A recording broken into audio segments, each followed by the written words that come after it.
Hello Internet, another 4090 reject from GIgabyte RMA.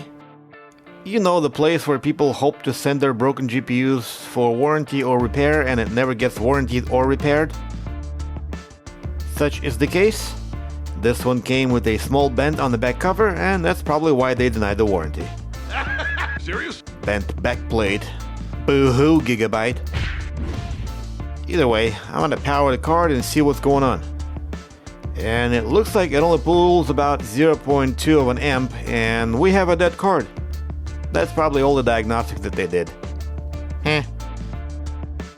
As I was taking this thing apart, I was greeted with a GIgabyte fan connector that refuses to disconnect. Thanks a lot, GIgabyte.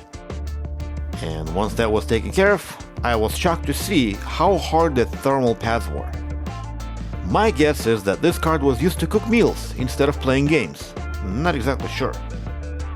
In any case, I will continue taking this thing apart and have a look around.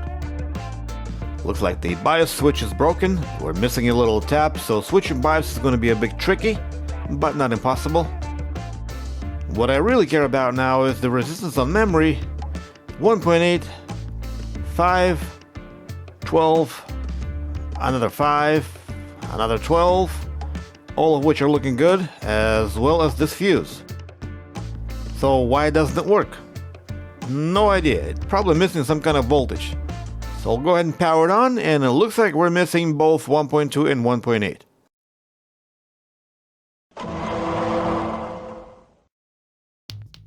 Okay, let's start with 1.2, which is generated by this buck converter on the back. First, we're gonna check for input, 12 volt, enable pin, and I get nothing on the enable pin.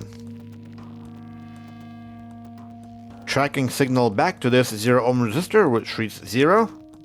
Then there should be another 0 ohm resistor that goes here, but it's not populated, so we don't have to worry about going this route. Instead, we have two resistors that could potentially cause problems. And since only one of them is there, measuring it while the board is turned on, I get a low resistance reading. When the board is turned off, resistance rises, meaning something, or to be more specific, some transistor is pulling the signal down to the ground for some reasons.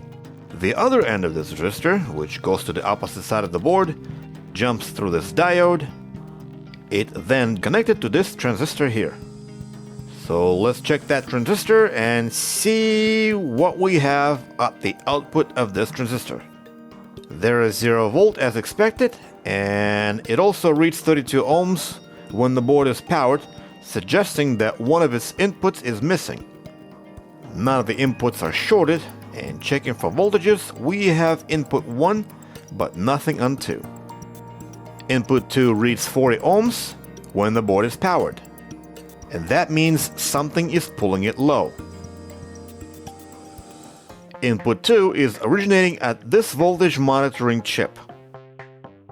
So basically, the chip is pulling that signal low, probably because we're missing voltage somewhere, but where? I looked around the board and I found that the power connector is damaged, and some of its pins are snapped, possibly because someone applied excessive force plugging in the connector. With all those melting connectors going around, I'm not surprised. In any case, I ended up taking the connector from this MSI that someone donated to me a while ago, don't remember why, thank you, and put it on this board.